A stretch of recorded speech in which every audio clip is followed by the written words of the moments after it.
이 땅을 복음화하는 하나님의 방법은 세계 복음화의 중요한 열쇠를 가지고 있는 교회를 통해서입니다.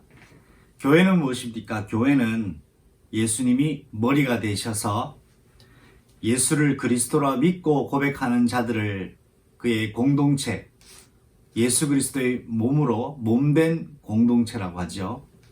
머리 되신 예수님과 그의 몸된 공동체인 교회가 현장의 흑암 저주 권세를 무너뜨리고 하나님의 세계 복음화의 사명을 감당하게 되는 것입니다. 하나님은 이스라엘 백성을 애굽 땅에서 건져내시기 위하여 하나님의 강한 의지, 그것을 언약으로 모세에게 전달하셨고, 모세는 이스라엘 백성에게 이것을 전달하고 더불어 결국 이스라엘 백성을 포기하지 않는, 끝까지 내어보내주지 않는 바로왕에게 하나님의 명령을 전달하게 됩니다. 이 출애굽기의 여정과 이 출애굽기의 역사를 통하여서 우리가 알 수 있는 것은 하나님의 언약적 의지를 막을 수 있는 것은 아무것도 없다라는 사실입니다.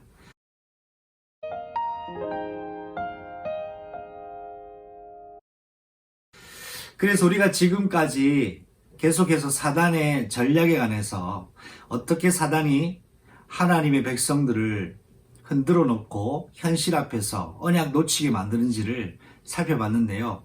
오늘 한번 간단히 정리하는 마음으로 살펴봤으면 좋겠습니다. 사단은 먼저 하나님이 누구인지 언약이 무엇인지 모르게 만듭니다. 결국 하나님과 언약을 모르는 존재는 정체성을 잃어버렸다고 해도 과언이 아닌데요.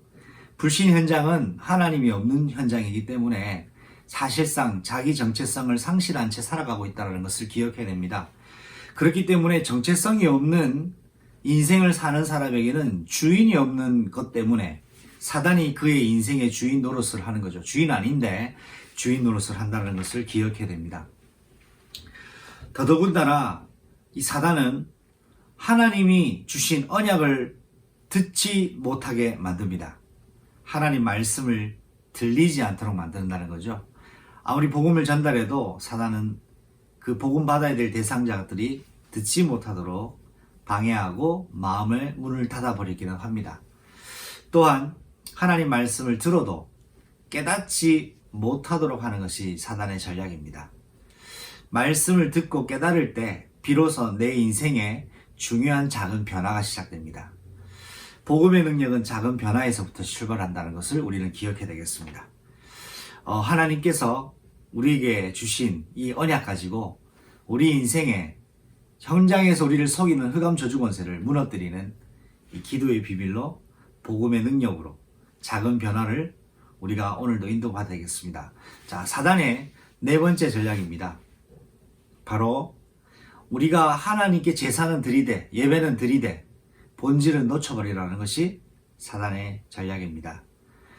이스라엘 백성이 애굽 땅에서 제사를 드릴 것을 권면했고 애굽 땅을 벗어나지 말라고 하지만 하나님의 명령은 애굽 땅을 벗어나야 되는 것입니다. 광야 3일 길을 가서 예배를 드려야 합니다.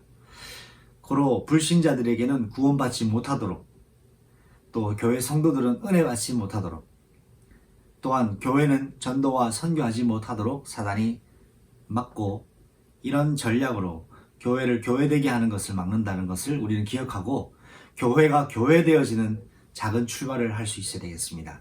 그러려면 한 가지를 꼭 기억해야 됩니다. 바로 하나님은 하나님의 언약을 반드시 이루신다는 것. 두 번째는 그 언약을 저와 여러분을 통해 이루기를 원하신다는 것. 세 번째, 언약 가지고 기도 속에 있는 자를 반드시 이 응답의 주인공으로 쓰신다는 것을 기억하시기를 바라고, 오늘 영적 출애굽의 새 역사를 써가는 주인공으로 오늘 작은 변화의 출발이 있기를 예수님의 이름으로 축복합니다.